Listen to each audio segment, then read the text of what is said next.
घुंघरू एक किसान था। वो अकेले अपने खेत पर किसानी करके थक जाता था। ऐसे ही एक रात वो थका हारा अपने घर आता है।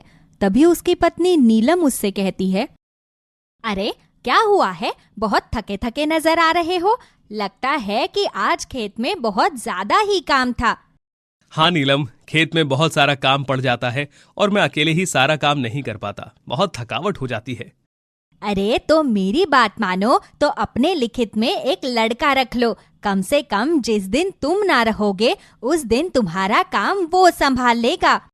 तुम्हारी बात तो ठीक है, पर आजकल के जमाने में कोई किसी दूसरे के काम को उतनी शिद्दत से नहीं कर पाता जितना वो खुद करता है। अरे तो फ्री में थोड़ी ना रखोगे तुम उसे, पैसे दोगे ना। कम से कम हमारा काम ना समझ के ही सही, लेकिन वो अपना दिहाड़ी कमाने के हिसाब से तो काम करेगा ना। तुम्हारी बात बिल्कुल ठीक है। मैं अगले दिन से ही अपने लिए कोई एक लड़का ढूंढना शुरू कर देता हूँ।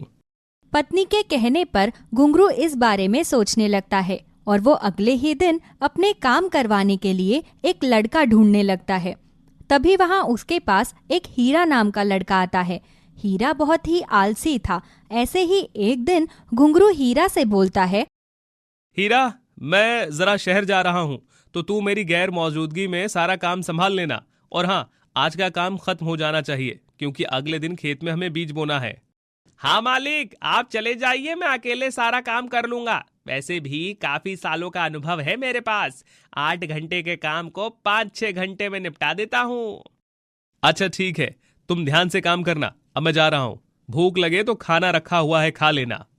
घुंघरू हीरा को काम समझाकर वहां से चला जाता है। जिसके बाद हीरा अकेले ही खेत में काम करने लगता है। ऐसे ही शाम को जब घुंघरू खेत में आता है तो देखता है कि खेत का आधे से ज्यादा काम पड़ा हुआ है। ये देखकर घुंघरू को गुस्सा आता है और वो हीरा से बोलता है, अरे हीरा, ये सब क्या है? आधे से ज्यादा काम तो यूं ही पड़ा है। तुमने आज काम नहीं किया क्या? माफ करना मालिक, दरअसल मेरा पेट खराब हो गया था, इसीलिए मैं बार बार खेत में हल्का होने जा रहा था। माफ करना, कल आपका सारा काम कर दूंगा। अच्छा चल, कोई बात नहीं। तूने दवाई खाई? नहीं नहीं मालिक, मेरा पेट जिंदाबाद, अपने आप ठीक हो जाता है। हीरा बीमारी का बहाना लगा देता है, जिस पर घुंघरू हीरा से कुछ नहीं कहता। ऐसे ही कुछ दिन और बीत जाते हैं। एक बार फिर से घुंघरू और हीरा दोनों खेत में काम करने जाते हैं। तभी हीरा फिर से अपनी बीमारी का बहाना बना देता है। अरे मालिक, आज मेरे पेट में फिर से दर्द है। आप बुरा ना माने तो क्या मैं पेड़ की छांव में थोड़ा आराम कर लूं, जब तक आप थोड़ा बहुत काम निपटा दीजिए। अरे हीरा, तू अपना इलाज ठीक से क्यों नहीं करवाता? मैं देख रहा हूं, जब से तू काम पर लगा है तब से तेरे पेट में बार बार दर्द हो रहा है। तू एक बार किसी अच्छे से डॉक्टर को दिखा ले। नहीं नहीं मालिक, आप तो जानते ही हैं गरीबी में कैसे कैसे मैं अपना पेट पाल रहा हूं, और मेरे पास इतने पैसे नहीं हैं कि मैं अपना इलाज करवा पाऊं। इसीलिए आप चिंता मत कीजिए, मैं ठीक हो जाऊंगा। शरीर है, आज नहीं तो कल दिक्कत तो देगा ही। अच्छा ठीक है, तू जाकर आराम कर ले, मैं बाकी का काम कर देता हूँ। हीरा बार बार कामचोरी करने का बहाना बनाया करता था। ऐसे ही एक दिन एक बार फिर से हीरा कमजोरी का बहाना बनाकर पेड़ की छांव में बैठकर मटर गश्ती कर रहा था। तो वही दूसरी तरफ घुंघरू अकेले ही पूरे खेत में काम कर रहा था। अचानक से घुंघरू को प्यास लगती है। वो पानी पीने के लिए पेड़ की ओर जाता है और देखता है कि हीरा आराम से अपने दोस्तों के साथ बैठकर जुआ खेल रहा है। ये देखकर घुंघरू को गुस्सा आता है। अच्छा, तो यहाँ ये सब चल रहा है। तेरी तबीयत खराब नहीं है, बल्कि तुझे काम करने का मन नहीं करता। तभी तो तू रोज कोई ना कोई नया बहाना बनाकर यहाँ बैठा रहता है। अरे मालिक, आप गलत समझ रहे हैं, ऐसी बात नहीं है। अरे रहने दे रहने दे, अब तुझे कल से काम पर आने की जरूरत नहीं है। तुझे जो करना है वो कर। मुझे तेरे जैसे कामचोर लोगों की जरूरत नहीं है। मुझे मेरे खेत पर ईमानदार और मेहनती लोग चाहिए। घुंघरू हीरा को काम पर से निकाल देता है। ऐसे ही शाम को घुंघरू घर आकर अपनी पत्नी को इस बारे में बताता है।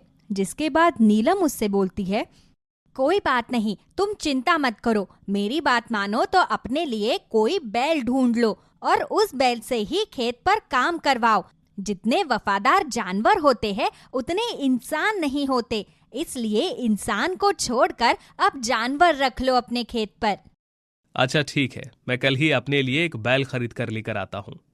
ऐसे ही अगले दिन घुंघरू अपने लिए एक बैल खरीदने जाता है, जहाँ बहुत सारे सुंदर सुंदर बैल रखे हुए थे।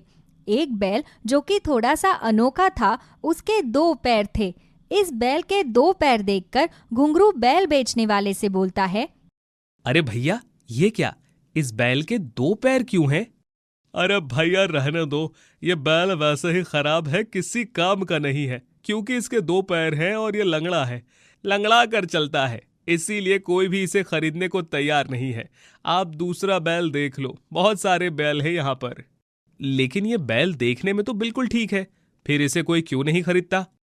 अरे भैया, आपको तो पता ही है, हर कोई चाहता है कि उसके पास एक स्वस्थ गाय या बैल हो।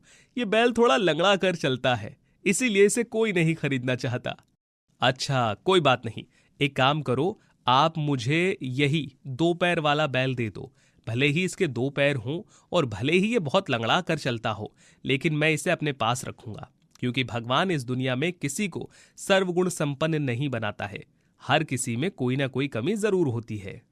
घुंघरू वही 2 पैर वाला बैल खरीद लेता है और उसे अपने घर ले आता है। 2 पैर वाले बैल को देखकर नीलम अजीब सा मुंह बनाती है और कहती है, अरे ये क्या, खेत पर काम करवाने के लिए हमें बैल चाहिए था, ना कि घर में आराम करने के लिए। ये बैल तो ठीक से चल भी नहीं पाता, क्या देखकर ले आए तुम इसको? पता नहीं क्यों मेरा दिल बार बार इसी बैल पर आ रहा था। हर कोई इसकी कमी देखकर इसे छोड़कर चला जाता था, लेकिन मैं चाह कर भी खुद को नहीं रोक पाया और मैंने इसे खरीद लिया। अब चाहे ये मेरे काम आए या ना आए, लेकिन मैं ही इसकी देखरेख करूंगा। तुम भी गजब पागल हो, कैसी बच्चों वाली बातें कर रहे हो। जब ये बैल हमारे किसी काम का ही नहीं रहेगा तो इसे खरीदने का क्या ही मतलब बनता है। मेरी बात मानो तो इसे वापस कर दो और दूसरा बैल खरीद लो। अरे नहीं नहीं, वैसे भी इस बैल का इस दुनिया में कोई नहीं है जो इसकी ठीक से देखभाल कर पाता। इसी बहाने हमें थोड़ा पुण्य कमाने का मौका मिल जाएगा। मेरी बात मानो तो तुम भी इसकी देखरेख करना शुरू कर दो। सच में बड़ा ही पागल है मेरा पति। चलो, अब जब तुम इसे ले ही आए हो तो ये ही सही। ना चाहते हुए भी दोनों पति पत्नी उस बैल को अपना लेते हैं। ऐसे ही अगले दिन घुंघरू बैल को लेकर खेत जाता है और बैल को काम समझाते हुए कहता है, देख, मैं जा रहा हूं शहर। अब अकेले तू मेरे इस काम को कितना संभाल सकता है वो तेरे ऊपर है। जब मैं शाम को वापस आऊंगा तब मुझे कोई शिकायत का मौका मत देना। बहुत उम्मीद है मुझे तुझसे। इतना बोलकर घुंघरू शहर चला जाता है। शाम को घुंघरू जब शहर से वापस अपने गांव आता है तो अपने खेत का नजारा देखकर घुंघरू की आंखें फटी की फटी रह जाती है। उस 2 पैर वाले बैल ने अकेले ही पूरे खेत का काम बड़े ही अच्छी तरह से कर दिया था। ये देखकर घुंघरू बहुत खुश होता है। अरे वाह, तू तो सच में बड़ा ही कमाल का है। भले ही तेरे 2 पैर हैं और तू ठीक से चल नहीं पाता, लेकिन काम तो तू बहुत अच्छा करता है। पहले दिन में ही तूने मुझे बहुत खुश कर दिया। चल, तुझे पेट भर के खाना दूंगा। घुंघरू खुशी खुशी अपने बैल को लेकर अपने घर आ जाता है। घर आने के बाद घुंघरू अपनी पत्नी को सारी बात बताता है, जिसके बाद नीलम बहुत खुश होती है और बैल को खूब सारा खाना देती है। ये ले मेरी बैल, तेरे को जितना खाना खाना है तू उतना खाना खा। सच में तू तो बहुत ही वफादार और मेहनती है। मैं तो बेकार में ही तेरी कमी देखकर तुझे वापस करने की बात कर रही थी। नीलम बैल से बातचीत कर ही रही थी कि तभी अचानक बैल खूब सारा गोबर देने लगता है और वो गोबर कोई आम गोबर नहीं बल्कि सोने का था। सोने का गोबर देखकर नीलम हैरान हो जाती है और वो घुंघरू को आवाज लगाती है। घुंघरू वहां भागता हुआ आता है। सोने का गोबर देखकर घुंघरू कहता है, अरे नीलम, मुझे तो लगता है ये कोई आम बैल नहीं बल्कि कोई जादुई बैल है। तुम बिल्कुल सही कह रहे हो। लगता है कि भगवान ने ही इसे हमारी मदद करने के लिए भेजा है। चलो, अच्छी बात है, इसी बहाने ही सही हम अपने साथ साथ दूसरों की भी मदद कर पाएंगे। ऐसे ही अगले दिन नीलम और घुंघरू दोनों मिलकर वो सोने का गोबर बेचकर अपने लिए 2-4 गाय और बैल खरीद लेते हैं। अब उन दोनों के पास किसी भी चीज की कोई कमी नहीं थी। धीरे धीरे जादुई 2 पैर वाले बैल की मदद से वो दोनों तरक्की की राह पर निकल पड़ते हैं। मैं तो चाहती हूँ कि हम एक गौशाला बनवाए जिसमें बहुत से ऐसे मासूम जानवर हो जिनके आगे पीछे कोई नहीं है, जिनकी देखभाल करने के लिए कोई नहीं है। हाँ हाँ, तुम जो कह रही हो वो बिल्कुल सही है। अब तो हमारे पास सब कुछ है, तो क्यों ना हम बेजुबान जानवरों की मदद करें।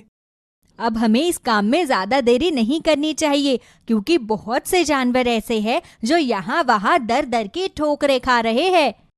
घुंघरू और नीलम दोनों बहुत ही नेक दिल और साफ मन के इंसान थे।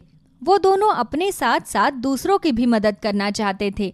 दोनों मिलकर अपने लिए एक गौशाला बनवाते हैं। उस गौशाला में बहुत सारे बेसहारा जानवर थे। दोनों पति पत्नी मिलकर उन बेसहारा बेजुबान जानवरों की मदद किया करते थे और हंसी खुशी अपने जीवन में आगे बढ़ते हैं।